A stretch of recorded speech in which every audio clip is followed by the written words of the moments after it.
देखिए, अनशन करने वाले को, धरना देने वाले को और लोगों को बहकाने वाले को हम लोग रोक नहीं सकते।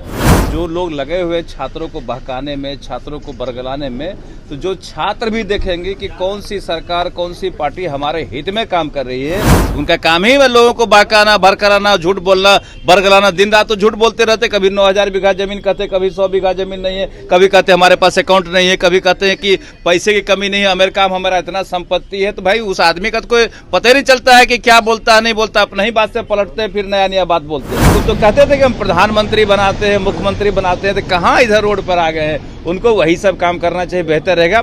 अभी रोड पर सो रहे हैं, बैठ रहे हैं, छात्रों को बरगला रहे हैं। अगर बेहतर काम के लिए ये काम करते, धरना देते, तो लोग भी मानते कि बेहतर काम के लिए धरना दे रहे हैं। अब छात्र को बहकाने के लिए धरना दे रहे, ये काफी दुखद है, उनको विचार करना चाहिए। बीपीएससी 17वीं को लेकर देखिए, पटना से लेकर पूरे बिहार में आंदोलन देखने को मिल रहा है, जहां प्रशांत किशोर एक तरफ प्रदर्शन कर रहे हैं, दूसरी तरफ पप्पू यादव भी सड़कों पर दिखते हुए नजर आ रहे हैं।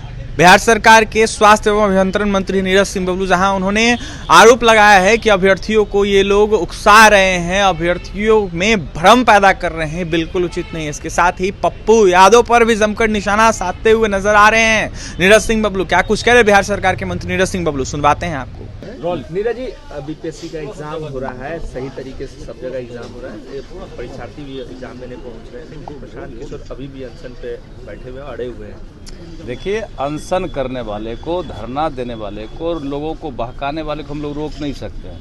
जो लोग लगे हुए छात्रों को बहकाने में, छात्रों को बरगलाने में, तो जो छात्र भी देखेंगे कि कौन सी सरकार, कौन सी पार्टी हमारे हित में काम कर रही है और कौन लोग हमको बहकाने वाले हैं, बरगलाने वाले हैं, झूठ बोलने वाले हैं, ये छात्र को जजमेंट करना पड़ेगा, आम जन को करना पड़ेगा।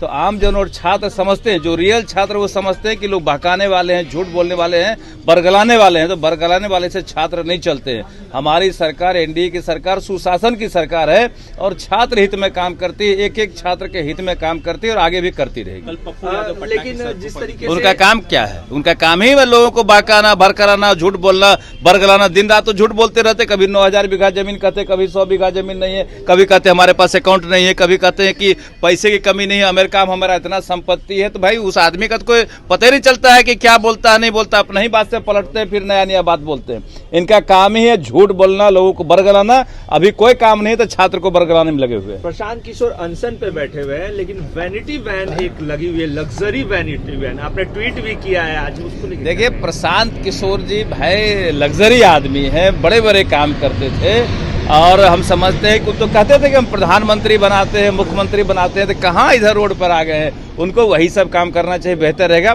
अभी रोड पर सो रहे हैं, बैठ रहे हैं, छात्रों को बरगला रहे हैं। अगर बेहतर काम के लिए ये काम करते, धरना देते, तो लोग भी मानते कि बेहतर काम के लिए धरना दे रहे हैं। अब छात्र को बहकाने के लिए धरना दे रहे, ये काफी दुखद है, उनको विचार करना चाहिए। वैनिटी वैन के बारे में क्या कहेंगे? वैनिटी वैन रईस आदमी है, बिना वैनिटी वैन के सोएंगे कैसे? बिना वैनिटी वैन के फ्रेश कैसे होंगे? वॉशरूम कैसे जाएंगे? भाई रईस आदमी की पहचान है, वैनिटी वैन के बिना नहीं चलते। और फिल्म स्टार चलते वैनिटी वैन लेकर के, अब वो भी चलते। हम लोग तो कहीं खेतों में उतर जाते लोटा लेकर के। 25 लाख को कहते हैं कि हम गरीब हैं, पैदल यात्रा करते हैं। भैया गरीब आदमी पंडाल में रहते हैं, पैदल यात्रा करते हैं। ठीक है, पैदल यात्रा करते हैं, गरीब भी हैं, लेकिन उनका ट्वीट निकाल के देखिए, उनका यूट्यूब पर सुनिए। वो कहते थे कि भैया हमारा फीस आप जानते हैं, नहीं जानते होगा, हम 1000 में नहीं लेते हैं, लाख में नहीं लेते हैं, करोड़ में नहीं लेते हैं, हम लेते थे करोड़ से ऊपर, 100 करोड़ से ऊपर। जिनका फीस 100 करोड़ होता था, मुख्यमंत्री बनाने के कई मुख्यमंत्री बनाए, तो कई हजार करोड़ कमाए होंगे, तो गरीब कैसे हो गए? बताइए भाई, बताना चाहिए गरीब कहाँ से आ गए। लालू यादव के एक बयान के बाद सरगर्मी तेज है और अभी परिस्थिति क्या है? एनडीए की तरफ से कोई अरे कोई ट्वीट का वैल्यू नहीं है। जी से पानी टपक रहा है, पानी टपकता रहेगा। दिन में सपना देखते रहेंगे, फिर से सरकार में आने का मौका नहीं मिलेगा। और एनडीए की सरकार मजबूत है, 2025 में भी पुनः एनडीए की सरकार बनेगी, कोई नहीं रोक सकता है सरकार बनने से।